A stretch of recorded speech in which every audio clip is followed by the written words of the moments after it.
నమస్తే welcome to Abhinav Bharat. Party ఫిరాయించిన ఎమ్మెల్యేల విషయంలో నెల రోజుల్లోగా నిర్ణయం తీసుకోవాలని హైకోర్టు తీర్పివ్వడంతో ఖైరతాబాద్, స్టేషన్ ఘన్పూర్, భద్రాచలం నియోజకవర్గాల్లో బై ఎలక్షన్స్ వస్తాయని బీఆర్ఎస్ పార్టీ భావిస్తోంది. దీంతో ఇప్పటి నుంచే ఆ దిశగా కసరత్తు ప్రారంభించినట్లు తెలుస్తోంది. హైకోర్టు జడ్జిమెంట్ ప్రకారం పార్టీ మారిన ఎమ్మెల్యేలపై వేటు తప్పదని గ్రహించి ఆయా నియోజకవర్గాలపై బీఆర్ఎస్ ఇప్పటి నుంచే ఫోకస్ పెట్టింది. పార్టీ సీనియర్లు ఇప్పటికే ఆయా అసెంబ్లీ సెగ్మెంట్లలోని నేతలతో మాట్లాడినట్లు విశ్వసనీయ సమాచారం. ఎప్పుడు ఎన్నికలు వచ్చినా సంసిద్ధంగా ఉండాలని, మండల స్థాయి నేతలకు సైతం సమాచారం ఇవ్వాలని, త్వరలోనే సమావేశాలు నిర్వహించుకుందామని సూచించినట్లు తెలుస్తోంది. ఖైరతాబాద్ నుంచి దాసోజు శ్రవణ్ను పోటీ చేయించాలని పార్టీ భావిస్తూ ఉండగా ఆయనతో పాటు విష్ణువర్ధన్ రెడ్డి, మన్నె గోవర్ధన్ రెడ్డి పేర్లను సైతం పరిశీలిస్తున్నట్లు తెలుస్తోంది. స్టేషన్ ఘన్పూర్ నుంచి కడియం రాజయ్యను బరిలో నిలుపుతామని ఇప్పటికే పార్టీ ప్రకటించింది. భద్రాచలం నుంచి బోదెబోయిన బుచ్చయ్య పేరు పరిశీలనలో ఉన్నట్లు తెలుస్తోంది. ఆయన వాజేడు మండలం మాజీ ఎంపీపీ, మాజీ జెడ్పీటీసీ, మార్కెట్ కమిటీ చైర్మన్ గా పనిచేశారు. బొచ్చయ్యతో పాటు మాజీ ఎమ్మెల్యే రేగా కాంతారావు పేరును సైతం పరిశీలిస్తున్నట్లు పార్టీ వర్గాలు చెబుతున్నాయి. కాంగ్రెస్ ప్రభుత్వంలో బీఆర్ఎస్ ఎల్పీ విలీనమవుతుందని ఆ పార్టీ లీకులిచ్చినా పలు కారణాలతో తాత్కాలికంగా వాయిదా వేసినట్లు తెలుస్తోంది. ఈ తరుణంలో హైకోర్టు తీర్పుతో పార్టీ మారాలనుకున్న ఎమ్మెల్యేలు డైలమాలో పడినట్లు సమాచారం. అయితే కోర్టు ఆదేశాలను స్పీకర్ కార్యాలయం పాటిస్తుందా లేదా అనే అనుమానం సైతం వ్యక్తమవుతోంది.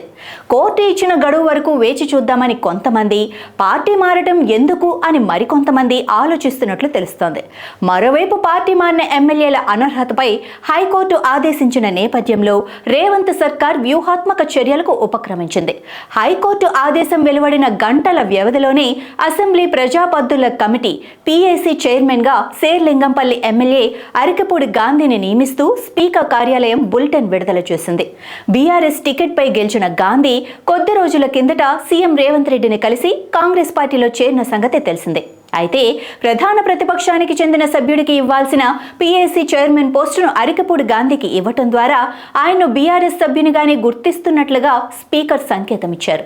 వాస్తవానికి పీఏసీ చైర్మన్ పదవిని ప్రతిపక్షానికి కేటాయించడం ఆనవాయితీ కాగా ఇందులో 13 మంది సభ్యులుంటారు. పీఏసీలోని 13 మంది సభ్యుల్లో 9 మందిని శాసనసభ నుంచి ఎన్నుకుంటారు. శాసనసభలో ఆయా పార్టీలకున్న సంఖ్యాబలాన్ని బట్టి వీరు ఎన్నికవుతారు. శాసనసభలో బీఆర్ఎస్ పార్టీకి ఉన్న సంఖ్యాబలాన్ని బట్టి 3 ఎన్నికయ్యే అవకాశం ఉంది.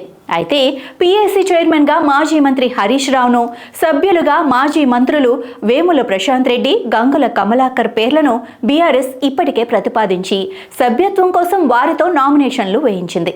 పీఏసీ సభ్యునిగా ఎన్నిక కోసం అరికపూడి గాంధీ కూడా నామినేషన్ వేశారు.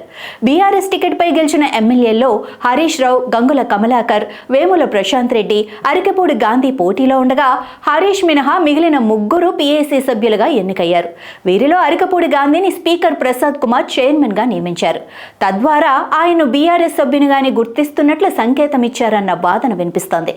సింగిల్ జడ్జ్ ఇచ్చిన ఆదేశంపై అసెంబ్లీ కార్యదర్శి, ప్రభుత్వం లేదా ఫిరాయింపు ఎమ్మెల్యేలు డివిజన్ బెంచ్కు వెళ్లవచ్చని, అక్కడ కూడా తీర్పు వ్యతిరేకంగా వస్తే సుప్రీంకోర్టుకు వెళ్లే అవకాశం ఉందని తెలుస్తోంది. నాయకులారా, మీ పనితనం మీ అధినాయకులకు తెలియజేయాలనుకుంటున్నారు. ప్రజలారా, మీ సమస్యలను మీ నాయకులకు తెలియజేయాలనుకుంటున్నారు. ప్రజా సమస్యల పరిష్కార వేదిక మీ అభినవ్ భారత్.